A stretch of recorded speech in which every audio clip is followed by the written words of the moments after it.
네, 안녕하세요. 오늘은 내게 맞는 주식 투자법이라는 주제에 대해서 여러 가지 투자 방법을 거시적으로 정리해보고 정리해보는 시간을 갖도록 하겠습니다. 네. 오늘 강의 주제에 들어가기에 앞서서 오늘 주식 시장 시황을 잠깐 보고 잠깐 분석해보고 넘어가겠습니다.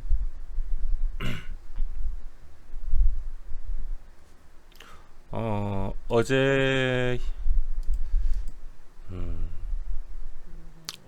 예상을 했던 대로 오늘 이게 지금 코스피 시장 차트인데요. 지금 계속 하락세죠. 반등이 잠깐 나오더라도 중요한 이런 지지선이 깨졌기 때문에 다시 되돌림이 나와도 매물대를 맞고 떨어지는 중이고요. 어제 잠깐 흐름을 약간 지지 흐름에 이제 멈추는 흐름이 잠깐 나왔었는데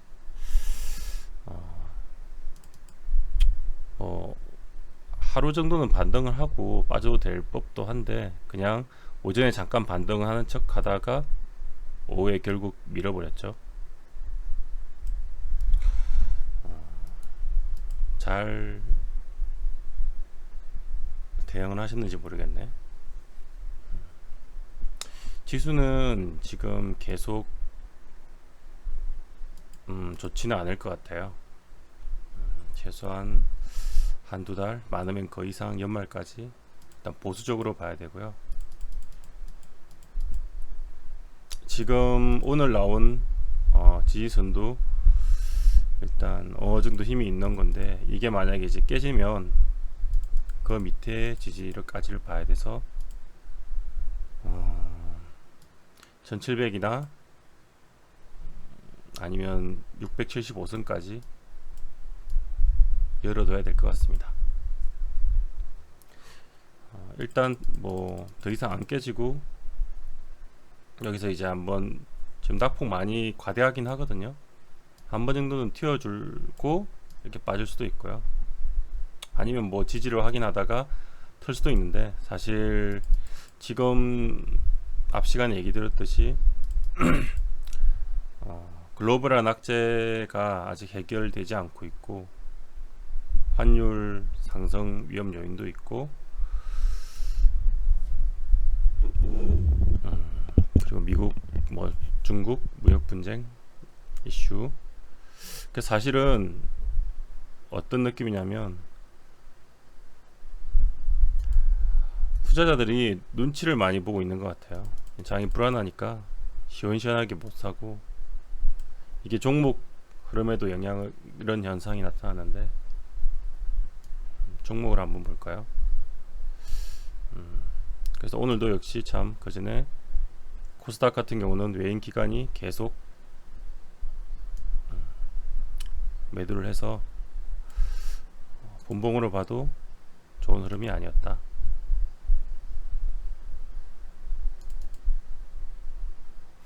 오후도 아니네요. 아침에 잠깐 갭 떠서 가는 척 하다가 오전부터 그냥 밀어버렸네요. 그리고 잠깐 반등 나오는 척 하다가 횡보 하면서 오히려 다시 물량을 팔아가지고 눌렀고 오후에 들어서 잠깐 반등이 나왔으나 2시 이후로 다시 밀고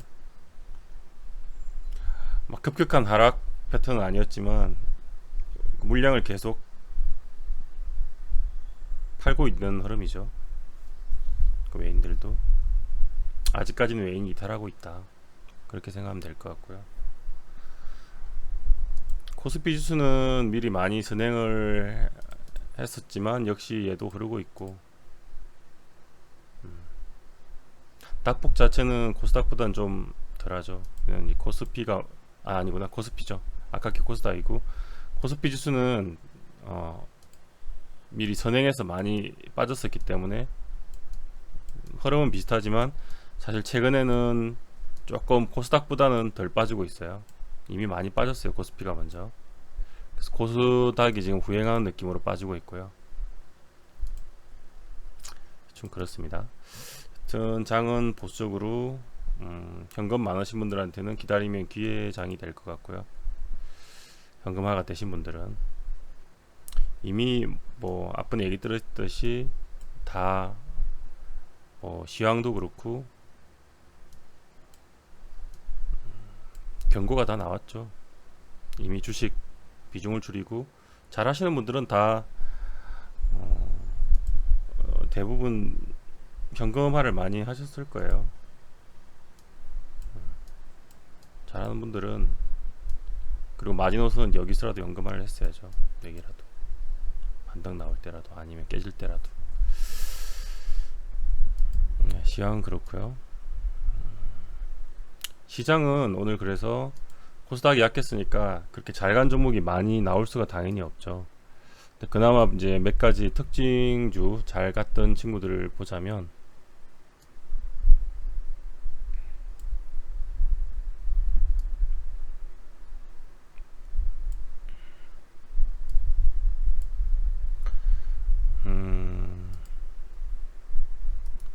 일단 오늘 실적 발표가 났었어요. 우리가 익히 잘 아는 큰 기업들 중에 일단 대표적인 경우는 LG화학. LG화학이 그동안 쭉 그렇게 좋은 흐름은 아니었는데 오늘 갑자기 급등이 나왔거든요. 9% 이상의 급등. 여기서 갑자기 쭉 내려오고 뭐 하고 있었는데 갑자기 급등이 쫙 났어요. 왜일까요?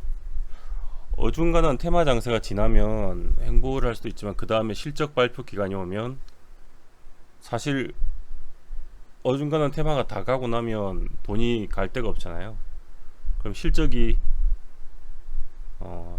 좋은 종목에 돈이 몰릴 수밖에 없는 거죠. 잘못됐네.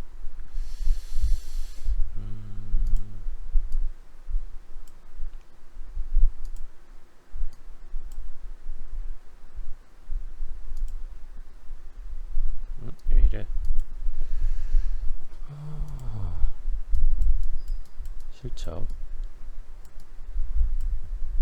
실적이 아마 스프라이즈급으로 나왔나봐요.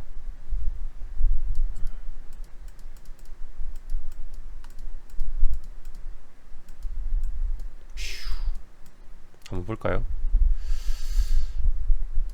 진짜 그런가?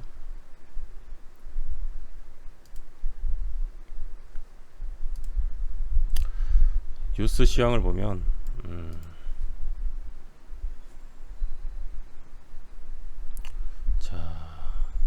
오늘 25일이죠.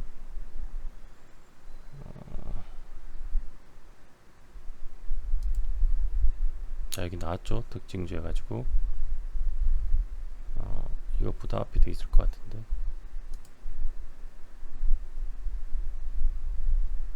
여기 있네요. 더 확실한 거. 분기 매출 7조 원 돌파, 전년 동기 10.5% 증가, 2분기 연결 기준인 매출이 사상 첫. 그리고 이게 뉴스도 많이 보면 어떤 게 강한 재료다, 뭐 어떤 게 재료라기보다 어느 게 강한 이슈가 될 거다는 게 나와요. 이것도 이게 단어 선택도 되게 중요해요. 많이 보다 보면 알게 되는데 보세요. 분기 사상 첫 7조 원 매출 돌파. 그리고 올해 2분기 연결 기준 매출이 7억 7조 519원으로 전년 동기보다 10.5% 늘었다.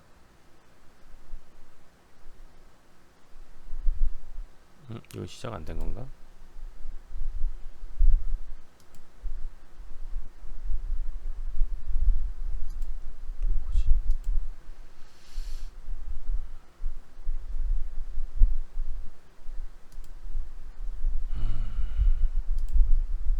잠시만요. 저기 세팅 하나가 지금 잘못돼서.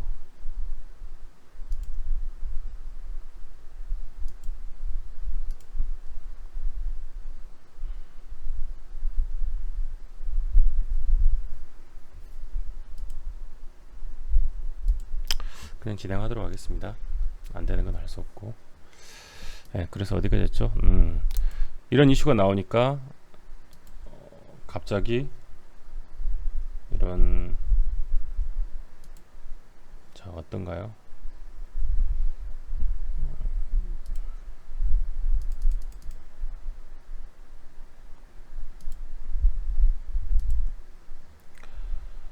오늘 갑자기 외국인도 그렇고 기관도 그렇고 투심 막 연기금 할 것 없이 막 들어오면서 아침부터 갭을 확 뛰어서 계속 사니까 계속 올라갈 수밖에 없죠. 거의 뭐 주도주에 가깝게 오늘 그런 흐름이 나왔고요.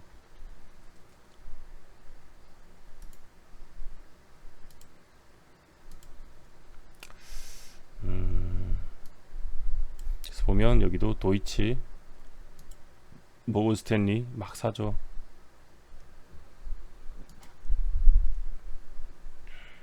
그리고 또 한 가지 특징주로 볼만했던 게, 그래서 LG화학이 이렇게 잘 갔고요. 사실 이런 게 갑자기 우리가 이런 실적 발표는 예상을 할 수가 있거든요. 어느 정도 언제 나올 것이다. 그럼 관심 종목에 넣어놨다가 이런 이슈가 딱 터지면 이 뉴스를 읽어보고 강하다 싶으면 아침에 딱 지켜보면 탈 수 있어요. 물론 이제 실력 여하에 따라서 이런 호가창이나 이런 수급 들어오는 걸 계속 보면 더 확실하고, 이런 그래온도 보고 나중에 실력이 되시면 이렇게 아침에 딱 쫓다가 사실 갭이 뜨잖아요. 시가가 3, 4, 6이면 이게 몇 프로에 시작한 거야? 시가가 4.69, 한 4.69 정도, 4.7에 시작했고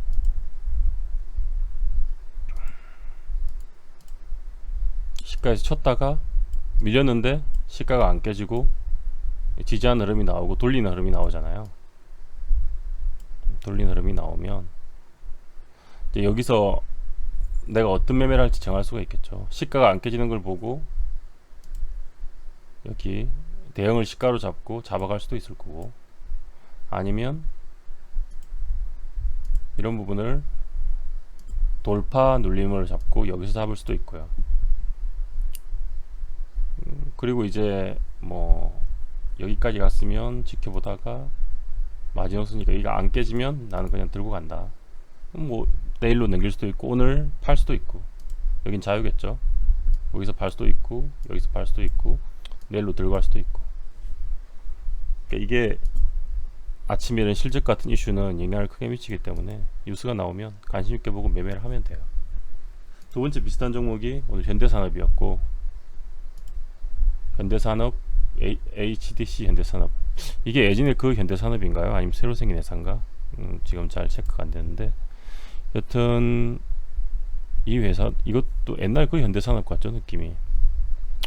여튼 그건 별 상관없고요. 어쨌든 얘도 이렇게 뭐 찾으면 특징주라고 치보면 왜 올랐을까? 이건 6월 10일 거니까 아니거든요. 근데 여기 딱 보면 여기 있네요. 특징 LG화학도 나오죠. 그렇게 해서 아까 얘기했는데 올랐고, 근데 산업개발은 왜 올랐냐 보면 2분기 실적은 온기로 환산할 시 전년 동기 대비 20% 이상 증가한 실적을 시현했다. 20%면 딱 봐도 크게 느껴지잖아요. 네. 그러면서 또 막 수급이 막 들어오고 멜린치 막 사죠. 매출이 단타 AI라고 그러는데, 단타 AI 얘들 단타 잘 쳐요. 그래서 결국은 이게 나온 게, 얘는 특징주가 나왔던 게, 얘는 자 이때부터 나온 건가? 24일도 이런 이슈가 있은 게 아니었을까 싶은데 볼까요?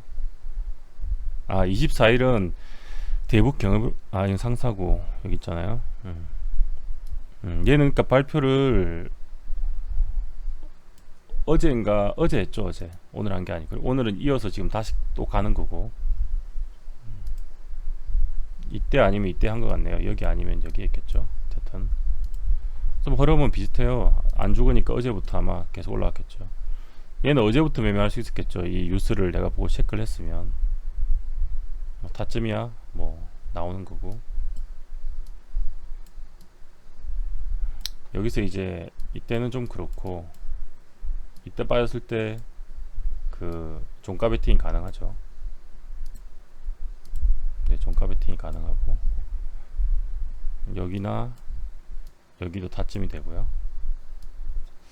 여튼 그래서 오늘 종가 베팅을 했으면 아침에 땡큐하고 던져버리고 팔아먹고, 다시 돌파 나오면 여기서 사가지고 오전장 끝날 때쯤에 한번 챙겨 먹겠죠. 그 다음에 오후장에 기다렸다가 투매 나올 때 적당한 이격을 보고,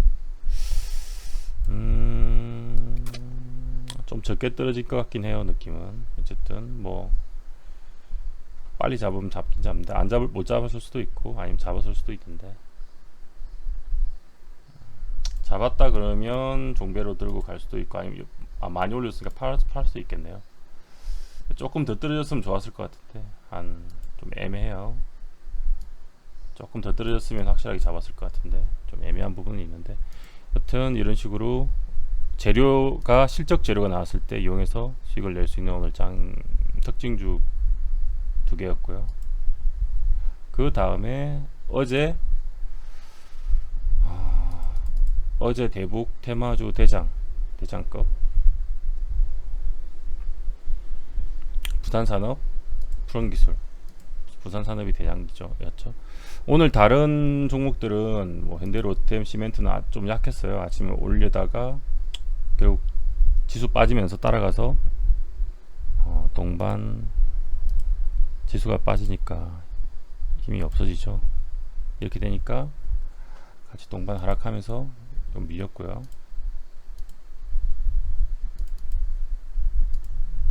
시멘트도 약간 주춤. 기아티아이도 아침엔 쳤으나 주춤. 부산산업 같은 경우 어제 상한가를 갔기 때문에 힘이 좋아서 뭐 흔들렸긴 했지만 결국 마지막에 올리면서 끝냈어요. 그러니까 먹을 폭이 있었다는 거예요. 먹을 폭이. 우리가 매매를 한다는 거는 이게 데이 트레이딩을 할 때는 먹을 폭을 보고 이게 변동성을 먹는 거니까, 얘도 매매하면 타점이 나오죠.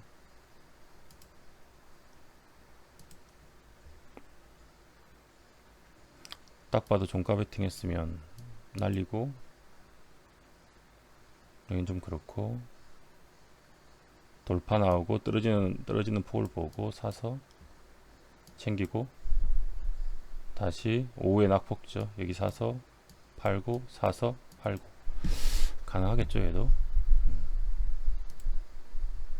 미격이 충분히 부러지는 그라서 가능하죠.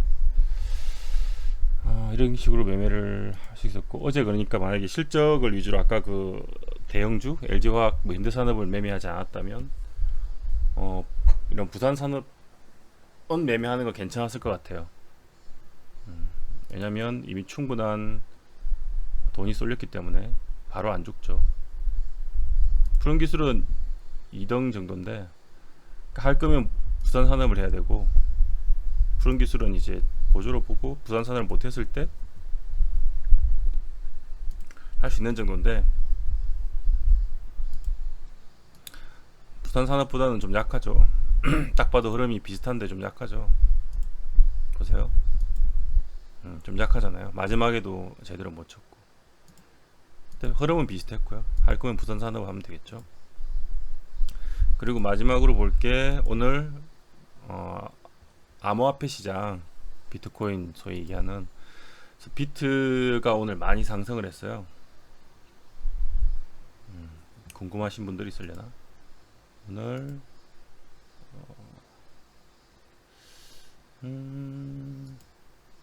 보여드릴까? 잠깐만요. 이게 비트코인 차트인데요. 24일이니까 오늘 여기거든요. 여기 정도. 뭐 이런 거죠. 이게 미국 그 달러 차트라서 뭐 하여튼 바로 안 그려지네요. 뭐 이렇게 쭉 올랐었어요. 거의 뭐 7,500, 7,600, 뭐 700불에서 거의 8,500까지 엄청나게 나름 많이 올랐죠. 그러다 보니까 뭐야 이거 빠져. 그러다 보니까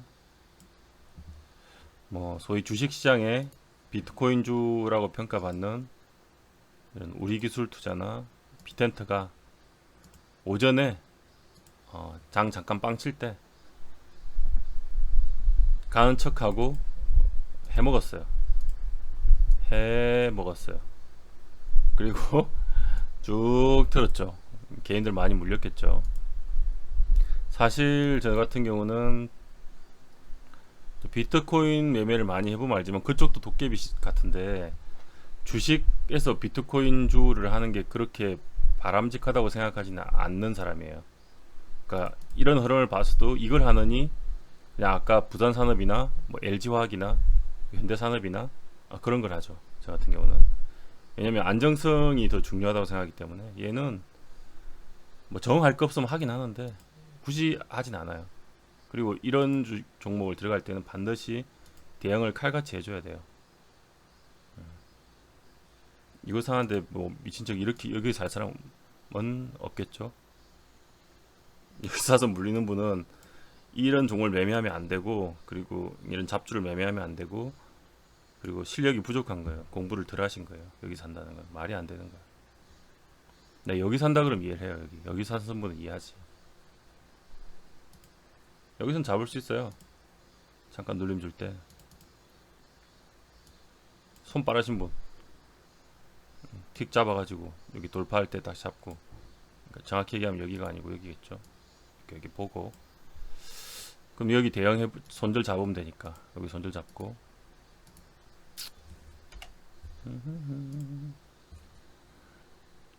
자, 여기 손절 잡고 하는 거예요. 잡고 밀리면 던지겠다. 그럼 여기서 팔면 되잖아요.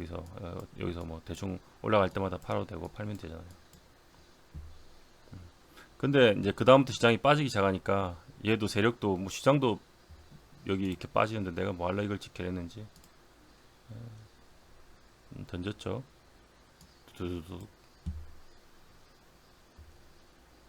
근데 이게 아무래도 연결되어 있다 보니까 비트코인이 지금 안 떨어졌잖아요. 오늘도 계속 올라가고 있잖아요. 조정이 나와도. 그러다 보니까 얘도 안 죽었어요. 죽지는 눌러버린 거지. 안 죽었어요 아직. 근데 이제 이걸 피레치 모양이라 그러는데, 이것도 적당히 모양이 나와야지 이쁘고 다음날 힘 있는 거지. 뭐라고 해야 되지 이걸? 그러니까 세력이 덜 팔았거나 만약에 아직 물량을 덜 처리해서 의지가 있었다 그러면 이렇게 쳤을 때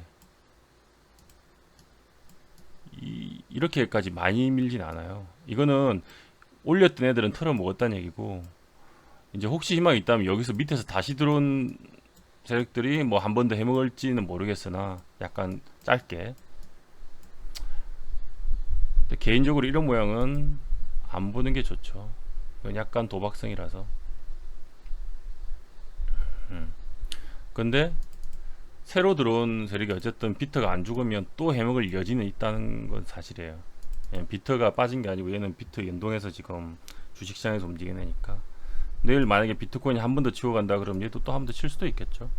네, 그런 생각은 하고 계시고. 오늘 들어온 게 기간으로 잡히긴 했는데 사모펀드라서 거의 개인 세력이나 비슷한 거예요. 그러니까 뭐 기간이라고 생각하면 안 되고, 이거는 개인 뭐 어디 붙있거나 뭐 세력에서 들어온 거라 생각하면 되고. 굳이 근데 더 좋은 종목 있을 경우는 굳이 코인주는 안 건드리는 게 좋죠. 코인도 도깨비 같은데 얘도 도깨비 같아서 굳이 뭐. 비텐트는 이등주니까 더 약하겠죠. 그냥 같은 섹터라서 보여드린 거고, 할 거면 우리 기술 투자를 했어야 되겠죠. 대장을 하는 게 맞으니까. 네. 다른 종목들은 오늘 뭐 전기차는 떨어지진 않았지만 반등 조금 흐지부지했고, 반등 전기차 중에서 하나 또 볼만한 거는 HB테크도 오늘 반등이 좋았어요. 매지 매매를 충분히 할 수 있는. 얘 같은 경우는 거의 직장인도 매매하기 좋았던 패턴이죠. 왜냐면 수급 이탈이 안 됐으면서 여기서 버텨주고 있었고 수급 이탈이 안 됐기 때문에 눌림목 패턴이 되는 거예요. 여기가 돼서 이렇게 꾹 거의 쌍바닥 눌림 패턴이죠. 근데 안 빠지고 있었기 때문에 어제 종배도 가능했었고 뭐 오늘 아침에 보다가 따라가는 것도 가능했었고 이것도 꽤 나왔죠. 4.6기가 적은 퍼센트는 아니에요. 왜냐면 이런 종목은 뭐라고 해야 좀 안전하기 때문에 비중을 좀 싣기도 하니까 비중에 따라서 돈을 버는 게 달라지는 거지. 퍼센트가 뭐 상한가 간다고 꼭 많이 번다 그런 건 아니거든요. 상한가 간 종목 위험하고 많이 빠지니까 뭐 비중을 어떻게 많이 싣겠어요. 상한가 먹은 뭐예요? 뭐 100만 원으로 상한가 먹으나 1억 넣어가지고 뭐 한 2% 3% 먹으나 5천만 원 넣어서 한 5% 먹든가 4% 먹으나 그게 더 이득이죠. 대신에 이쪽이 더 안전하다면. 그래서 이 종목도 흐름이 오늘 괜찮았을 거예요. 일봉 매매가 가능한 종목이었어요. 자, 오늘 시황은 여기까지 보고요. 오늘 그럼 주제를 한번 얘기 드려보겠습니다. 제목이 4개 맞는 주식 투자법은 그리고 거시적 투자 방법에 따른 종류를 정리해 보려고 하는데요.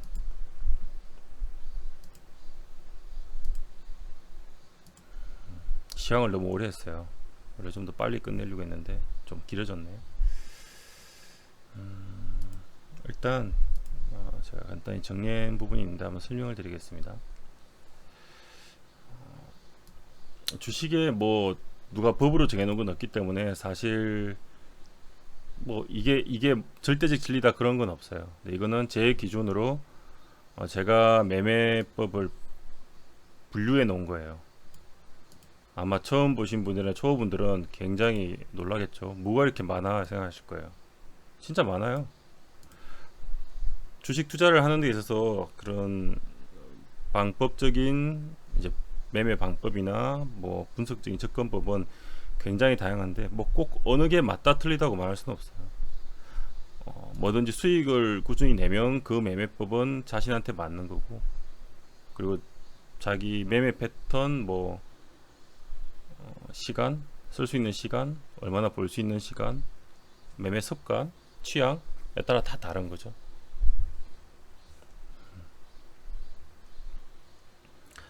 그에 따라서 다른 거고, 여기 보시면 그래서 우리가 보통 기간으로 나눌 때는 단기 매매와 중기, 장기를 나누거든요. 장기 투자, 중기 투자, 그죠? 단기 매매는 크게 데이가 뭐냐면 데이 트레이딩이라고 해서 소위 저분들이 가장 배우고 싶어하는 가장 어려운 기술인 단타를 얘기하는 거고요. 일중 단타, 혹은 종배 단타. 스윙은 이제 스윙도 많이 배우고 싶어 하죠.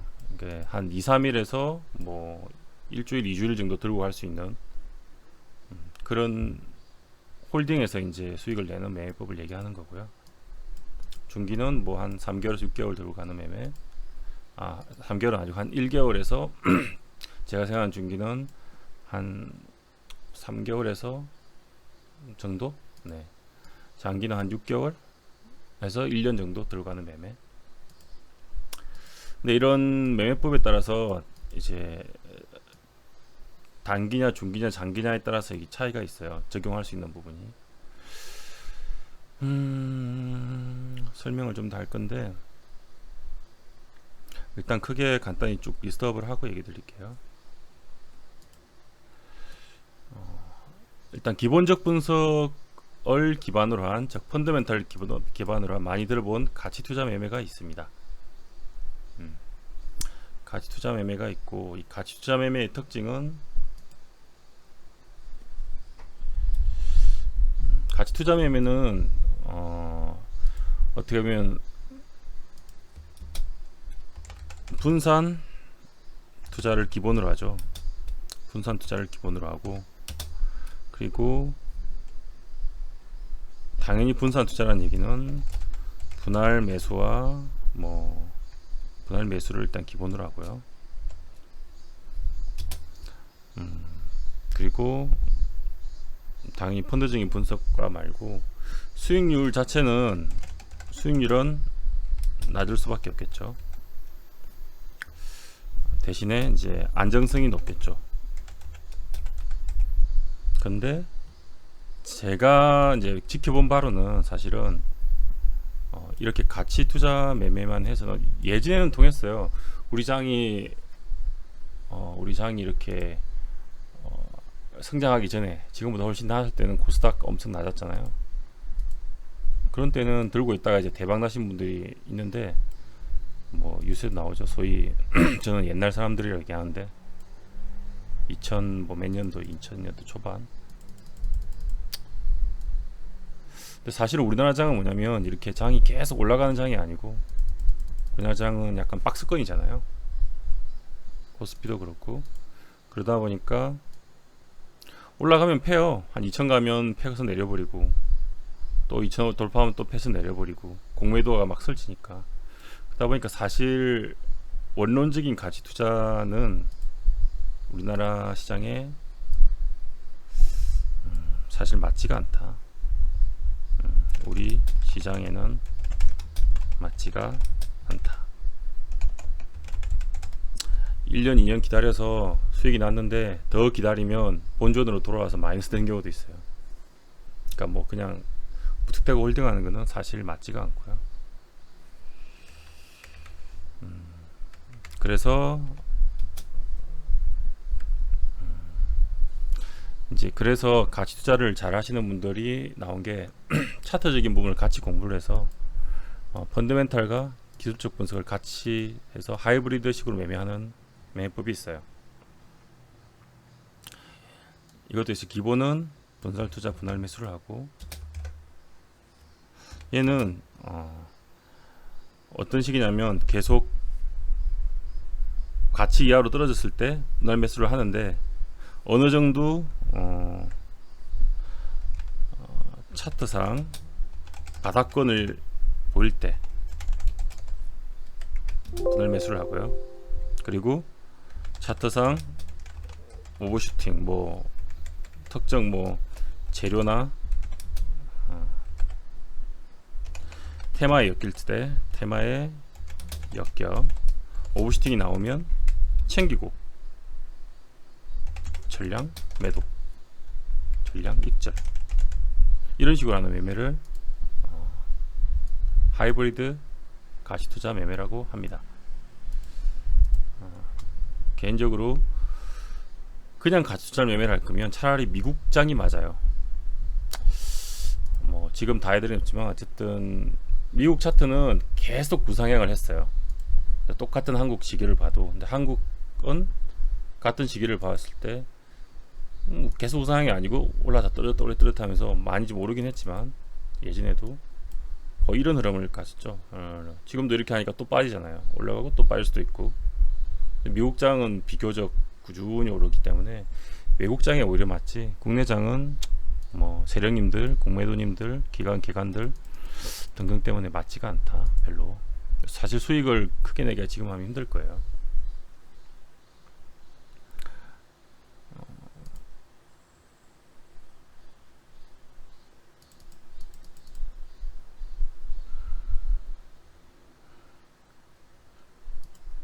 차트적인 관점을 보고 산다는 거는 차트상 바닥 흐름이 있잖아요. 차트상 무조건 원래 가치 이하로 떨어졌지만 뭐 예를 들면 주가가 뭐 시장이든 해서 회사가 안 줘서 얘 회사의 청산 가치가 여기인데 뭐 밑으로 많이 빠졌어요. 근데 계속 빠지고 있어. 이때 산다는 게 아니란 얘기예요. 가치 투자는 사죠. 가치 투자는 사는 거예요. 가치 투자는 그냥 사는데 근데 충분히 빠져서 뭐 이런 바닥 흐름이 나오거나 뭐 약간 상승 흐름이 나올 때 사기 시작하는 거죠. 그래서 더 빠지면 이제 또 준비하고 하이브리드는 그러다가 이제 결국 이렇게 하다가 횡보하다가 갑자기 뭐 재료가 좋은 게 나오든가 테마에 엮여서 갑자기 빵 칠 때가 있어요. 팔아버려. 그 다시 빡 치면 보통 이제 가치 위로 올라오면서 빵 치거든요. 이렇게 이보다 올라간단 말이에요. 훨씬 팔아버려. 홀딩하는 게 아니고 그런 식으로 하는 게 하이브리드 가치 투자다. 이걸 하려면 사실 계좌를 많이 쪼개야 돼요. 종목 분산을 많이 해야 되고, 그래서 전체적인 수익률은 뭐 많이 기대해봐도 1년에 한 20에서 한 40%? 근데 이거로 만족하려면 계좌가 꽤 커야겠죠. 그 억단위 계좌. 그래서 사실은 뭐 자금 있고 여유 있게, 그러니까 안정성은 높아요. 리스크를 많이 분산처를 줄이니까. 그리고 사실 손절을 잘 못하는 분은 이 투자법이 맞아요. 손절이 난 죽어도 안 된다. 그럼 이게 맞는데, 문제는 뭐냐면 이렇게 하면 수익에 대한 욕심을 버려야 돼요.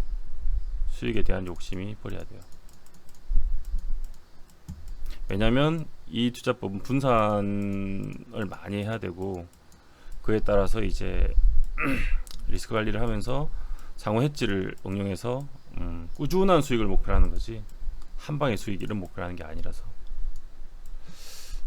그러니까 손절이 안 되는 분들은 근데 이런 매매법이 맞는 건데, 그러려면 수익이 만약에 크게 나면서 하려면 더 자산이 커야겠죠. 많이 쪼개야 되니까. 근데 일반적인 똑같은 다른 매매법에 비해서는 이런 형태로 하면 수익률은 떨어지겠죠. 수익금은 떨어지겠죠. 네, 수익률은 좀 떨어지겠죠. 이런 매매고요.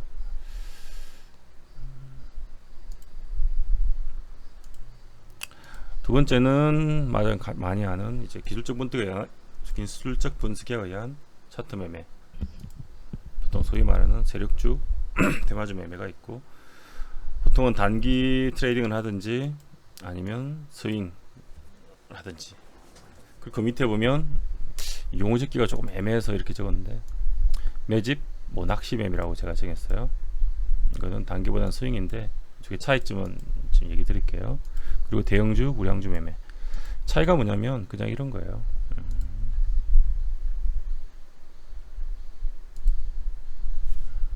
그는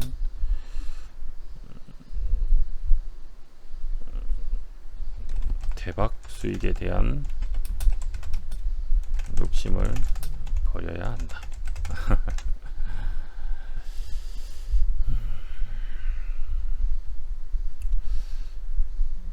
한번 볼까요?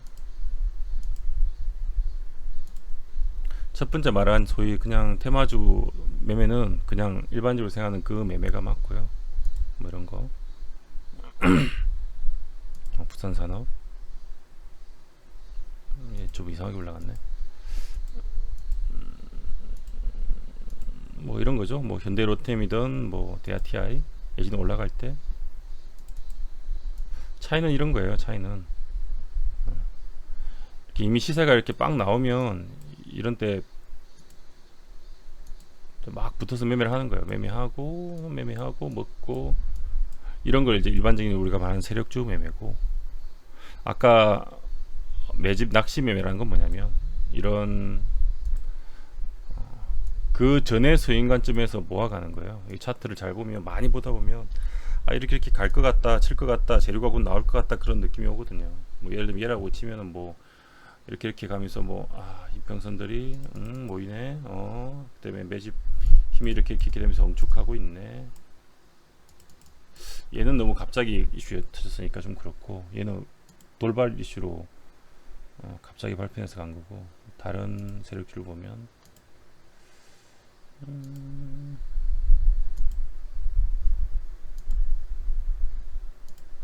아무거나 봐도 되는데, 뭐 게이탐 리츠,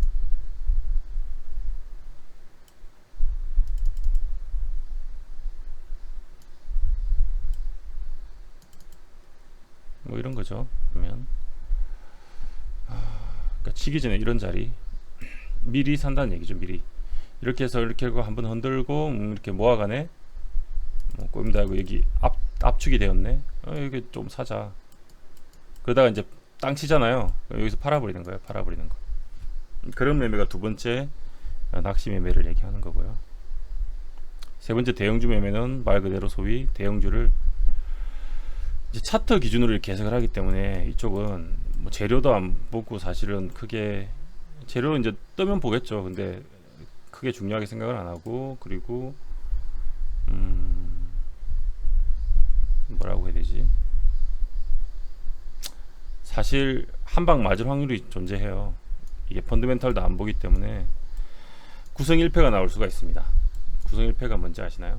몇 번 이기다가도 한 방 뭐 이렇게 뭐 상패를 당한다든지 정리매매 뭐 아니면 감자 뭐 횡령 뉴스 떠가지고 기업이 뭐 그런 걸 얘기하는데요. 예, 그런 걸 먹을 확률이 충분히 있어서 사실 초보자에게 권할 수 있는 매매는 아니에요. 근데 상한가하고 막 이런 게 많기 때문에 화려해 보이니까 초보분들이 많이 쫓아가서 불나방하죠. 돈을 잃는 것 중에 대부분이 이런 종목으로 잃죠. 이런 거잖아요. 똑같잖아요. 내공이 없는데 어설프게 매매하다가 남들은 여기서 적당히 하고 다 빠져나오는데 여기 사는 거예요. 사갖고 이까지 빠지는 거지. 그건 뭐 이게 1패잖아요. 1패로 계좌 다 까먹는 거잖아요. 여기서 들고 내려와 버리면. 이거보다 더 심한 경우는 뭐 말 그대로 누가 횡령 이래가지고 아 여기 있다 이거 보여주면 되겠다, 이런 위험도 나올 수 있다. H셀 아시죠? 얘는 그냥 내려온 게 아니고 횡령 뭐 나오면서 그냥 훅 이렇게 돼버리잖아요. 들고 있으니까 훅 10분의 1 토막 이런 게 나올 수 있는 문제가 있어서 이건 스킬도 많이 필요하고 손도 빨라야 되고 연습도 많이 해야 된다. 그리고 적은 돈으로 연습도 많이 해야 되고요. 실패 나올 수도 많이 있기 때문에 그런 매매를 얘기하는 거고, 그리고 이제 어떤 분들은 재료 정보를 쫓아다니는 분들이 많아요. 정보 매매 여기는 뭐 다 아니까 그런 얘기를 드렸고, 정보 매매라는 거는 사실은 굉장히 위험한 거예요. 이거는 정보 매매는 굉장히 위험해요. 이 재료 매매를 사실 하는 분들 중에 FM은 뭐냐면 실제로 회사를 찾아다니세요. 회사를 방문한다. 그리고 대표도 만난다. 막 이렇게 해가지고 정말 일반 개미들보다 훨씬 수시로 막 하면서 정보가 빠른 분들 있잖아요. 약간 뭐 회사 대표를 알고 있어가지고 진짜 그런 정도에 되는 분이 정보 매매에 성공을 하는 거지. 그냥 동네 친구한테 듣거나 뭐 같은 개미들한테 들어가지고 정보가 좋더라 뭐 갈 거라다 이렇게 해서 사면 대부분 다 그냥 설거지 당해요. 다 물려요. 그냥 호구되는 거예요. 호구. 그래서 이 재료 매매라는 거는 이게 안 좋다기보다는 이걸 할 수 있는 사람들은 되게 한정적인 사람들인 거예요. 근데 일반적인 물리는 투자자분들이 대부분 어설픈 정보 매매, 재료 매매 이거 믿고 종목 다 깨져가지고 빠지는데도 아 이건 갈 거야 버티다가 깡통 나는 경우가 많죠. 굉장히 조심해야 되는 매매다. 이것도 사실은 특정 정말 뭐 회사 대표를 자주 만날 정도의 내부 정보를 알지 않는 한은 사실 내부 정보 알아도 실패 많이 해요. 내가 몇 번 봤거든요, 사람들. 근데 그분들은 이제 성공도 많이 하니까 되는 건데 특정 분들을 제외한 일반 개미들은 정보 매매를 하면 거의 실패할 확률이 높다. 재료만 보면 그래요. 차트도 안 보고 아무것도 안 보고 재료만 정말 봐서 좋은 후재 뜰 거다고 버티면 뭐 한두 번 먹겠지만 저렇게 하면 꼭 끝내는 그 1패를 당해요. 결론이 좋지 않죠. 그 다음에 이제 요즘에 각광받고 있는 매매 수급주, 중소형 실적주 아니면 대형주 실적주 등의 실적주를 기반으로 한 수급을 보는 수급주 매매가 있습니다. 수급 매매는 아까 얘기 드렸는데 맞아요. 여기 보면 스윙이잖아요. 참. 그래서 이게 이제 스윙을 많이 한다, 중기까지 가능하다, 그런 얘기를 제가 동그라미를 치는 건데, 재료 매매도 뭐 당연히 스윙이나 중기 정도 가능한 거고, 세력주 테마 매매는 당연히 단기 성향을 가지고 있죠. 그 다음에 수급 매매는 외인기관 실적주를 얘기하는 건데, 실적주로 매매를 하는데, 수급을 최우선시하는 매매예요. 근데 이제 재료도 당연히 수급이 좋으면 재료도 있으니까 수급이 좋을 거고, 그리고 기본적 분석을 라이트하게 합니다. 하지 말아야 될 종목을 먼저 걸러내요. 그러니까 최소한 적자 기업 같은 손해가 나고 있는 기업은 하지 않습니다. 기술적 분석만은 뭐 재료나 차트 이런 건 다 그런 거 무시거든요. 그냥 해요. 막 그러다 큰 거 맞고. 근데 수급 매매의 기본은 안정성을 두고 있기 때문에 완전히 깡통 회사는 안 합니다. 그래서 단기적인 성향이 강해서 주로 단기 데이 트레이딩이나 스윙을 해당되고요. 수급 하이브리드는 뭐냐면, 여기다가 이제 사실 굳이 차트를 안 봐도 되지만 차트적인 위치도 적용을 시키는 매매를 얘기를 합니다. 예를 들면 차트도 기법이 많잖아요. 차트도 뭐 눌림이냐 돌파에 따라서 여러 가지 기법이 있는데, 그런 기법까지, 그리고 차트적인 위치가 안 깨지는 것도 보고 적용을 하면 조금 더 확률이 높을 수도 있고, 아니면은 돈은 이쪽이 잘 벌 수도 있고 이쪽이 잘 벌 수도 있어요. 근데 이거에 도 같으면 요거만 해도 훨씬 잘 버는 거고, 어설프게 하면은 이게 잃어요. 근데 실력이 좀 쌓이면 이게 더 안정적일 수도 있고요. 개인적인 제 성향은 이쪽에 가깝습니다. 이쪽도 할 줄 아는데 여기도 할 줄 아는데, 이거는 자금력이 이걸 해서 원하는 수익을 얻을 만큼 되지 않기 때문에 이 방법을 지금 쓰진 않고요. 난 돈이 많아지면 쓰겠죠. 좋은 매매법입니다. 제가 처음에는 초창기 시절에는 수급 매매를 몰랐고, 그때는 또 이 기술적 분석 차트 매매를 했었어요. 물론 1패도 당해봤고요. 지금은 이쪽에 가깝습니다. 일단 그래서 수급 매매의 중점은 일단 외인이나 기관들의 수급이 들어오냐 나가느냐, 실시간으로 들어오냐 나가느냐, 뭐 일봉을 봐도 이걸 보고 분석을 할 줄 어느 정도 알아야 되고요. 거래원도 분석할 줄 알아야 되고, 뭐 봐야 될 게 되게 많습니다. 근데 좋은 점은 뭐냐면, 그걸 왜 하느냐, 저에 비해서 좋은 점은 특징이, 두 개는 특징이, 목자, 이거는 승률이 매우 높다. 그리고 수익률보다는 수익금을 중요시한다. 이게 무슨 말이냐면, 제대로 파악을 하면 승률이 높기 때문에 뭐 한 2%, 많으면 5%, 2% 먹어도 다른 데서 상한가 먹은 그런 것보다, 그러니까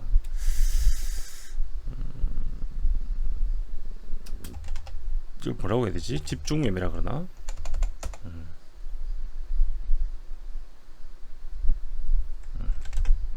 유명한 강사님의 용어를 말을 빌자면 선택과 집중이 가능하다. 네. 한마디로 단기적인 생활을 가지고 있기 때문에 그리고 대응도 칼같이 할 수 있어야 돼요. 대응도 수급적인 이탈이 나오든지 뭐 자리가 이탈하든지 하면 칼같이, 그런 분들을 보면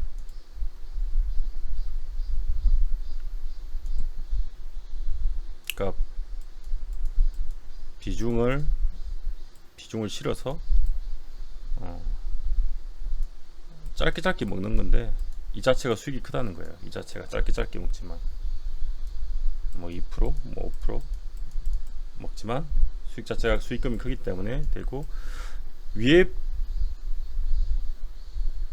이쪽도 계좌 관리를 할 수도 있는데 이렇게 되기 때문에 대신에 이제 장점은 성률이 높기 때문에 계좌를 나중에 되면 처음에 연습할 땐 쪼개지만 나중에 되면 굳이 안 쪼개고 뭐 개인들이 좋아하는 소위 뭐 몰빵 매매, 신용 집중 매매라는 게 가능하다는 게 장점입니다. 이게 장점이고요. 근데 반대로 아까 그기 세력주나 그런 거는 분산해서 계좌 관리가 필요해요. 이 위쪽 매매는 위쪽 반드시 해야죠. 여기서 여기까지의 매매들은 반드시 분산 투자, 계좌 관리 필요합니다.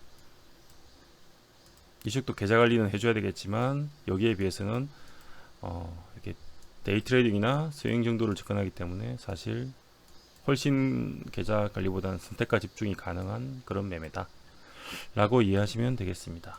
대신에 공부할 게 좀 많죠. 근데 뭐 저도 지금 계속 공부해 가고 있지만 굉장히 좋은 매매인 것 같아요. 어설프게 하면 돈을 잃을 가능성도 크겠죠. 잘 모르는데 막 몰빵하고 이러면 확실한 자리도 아닌데 사고 하면 몰빵한 만큼 리스크가 커져서 이럴 수도 있습니다. 그래서 처음에는 몰빵이 아니고 얘도 분산적으로 접근하는 게 좋고요. 그렇게 해서 안정적인 수익이 나게 되면 그 다음 비중을 올리면 되는 거고, 그렇다고 해서 뭐 기술적 분석을 한 이게 차트 매매라고 하잖아요. 보통 이거를 나쁘다는 건 아니에요. 근데 권장하는 거는 차트 매매를 해도 기본적인 잡주적인 성향 중에 제 취향은 차트 보고 매매를 할 때도 있는데 하더라도 기본적인 분석은 하고 합니다. 그러니까 뭐 적자 기업 이런 거에서는 사실 당일 단타밖에 안 치고요. 왜냐하면 다음날 넘어갈 때 이상한 악재 공시가 나올 수도 있기 때문에, 그러니까 마이너스 이런 기업들 있잖아요. 재물 딱 봐도 어디 갔어?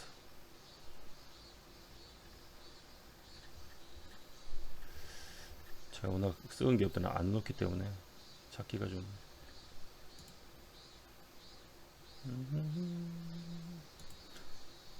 자,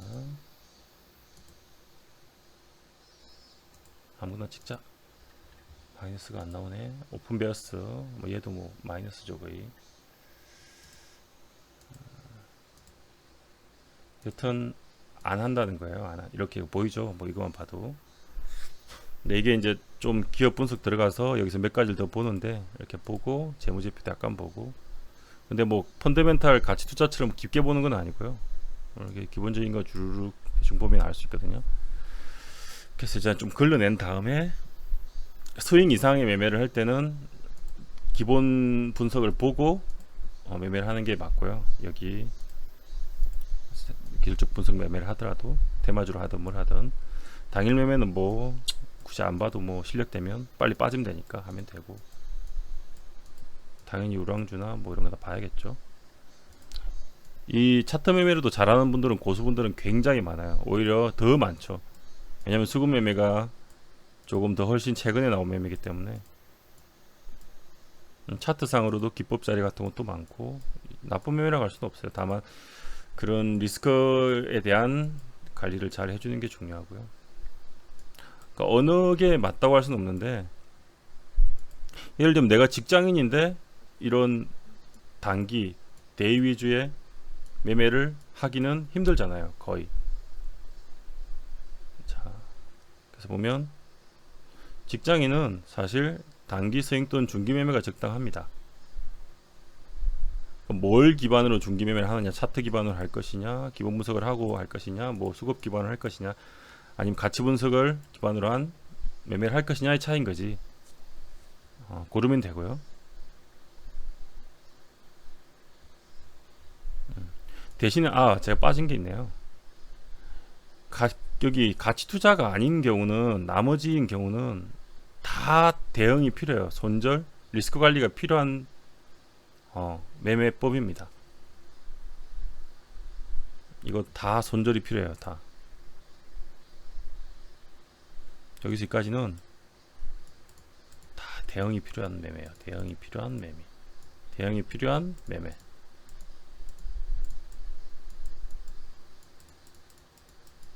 손절을 할 줄 알아야지 매매를 완성시킬 수 있는 매매고요. 이게 진짜 죽어도 안 되는 부분 연습을 해야 되는데, 죽어도 안 되면 이거 해야 돼요. 이거 해야 돼요. 손절 절대 안 되는 부분은. 근데 막 대형주 이런 거 아무 때나 사놓고 대응도 안 하고 있다가 쫙 밀리는 분들 많죠. 아유, 난 장투야. 뭐가 장투야? 물린 거지. 그리고 뭐 아들한테 물려주겠다니 뭐 많이 말하시는데 이미 틀렸죠. 그렇게 하면.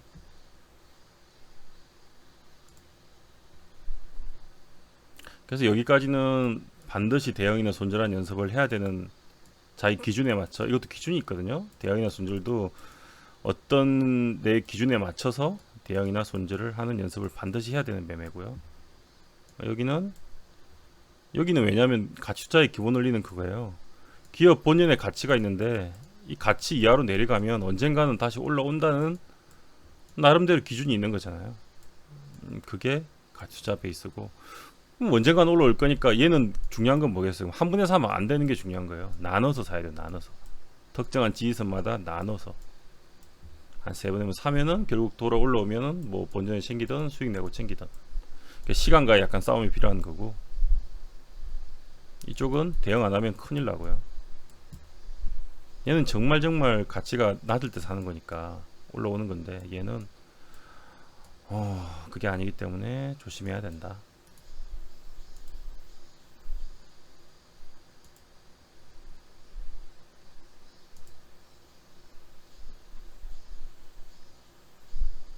자, 그래서 마지막으로 보면, 그래서 난이도는 사실은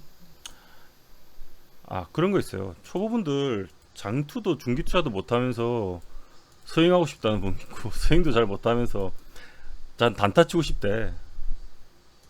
무슨 걷지도 못하면서 날겠다가 뛰겠다는 소리하고 똑같잖아요. 이게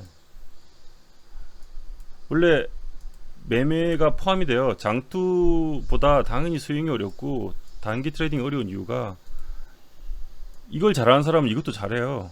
이거 잘하는 사람은 이거 당연히 잘해요. 왜냐면 배워야 될 내용이 이게 다 포함이 돼요. 얘게 사실 얘는 이거 포함해서 더 많이 알아야 할 수 있는 거고, 얘는 단타 매매는 이거 다 알고도 더 알아야지 가능한 매매예요. 연습도 더 필요하고. 근데 이것도 못하는 사람이 요구하겠다고 설치면 공부하는 순서가 잘못된 거예요. 공부하는 순서가.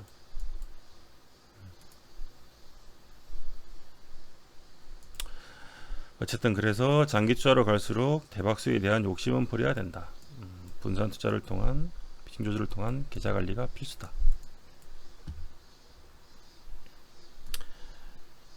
계좌 관리라는 거의 핵심은 그건데, 뭐 다음에 또 기회가 있으면 얘기하겠지만, 어쨌든 내가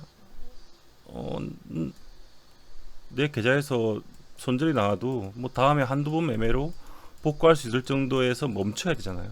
그런 걸 관리해 주는 거예요. 그래서 현금 넣어주는 놔두는 것도 필요하고, 매수도 나눠서 하고, 종목도 나눠야 되고, 뭐 그런 게 좀 있죠.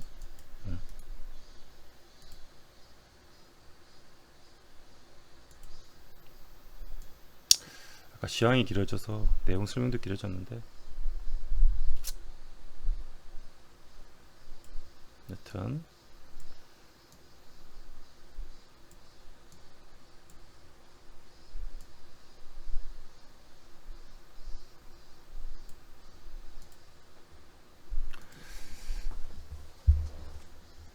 그래서 오늘 얘기 드리고 싶은 거는, 개개인마다 매매 스타일도 다르고 환경도 다르잖아요. 직장인도 뭐 대부분 시간이 잘 안 나지만 시간이 나시는 분도 있고, 그런 분은 데이 트레이딩도 할 수 있는 거예요. 그리고 내가 자금이 되게 많다, 그러면 차라리 이쪽 매매가, 그리고 손질도 굳이 뭐 안 해도 되니까 연구를 해서,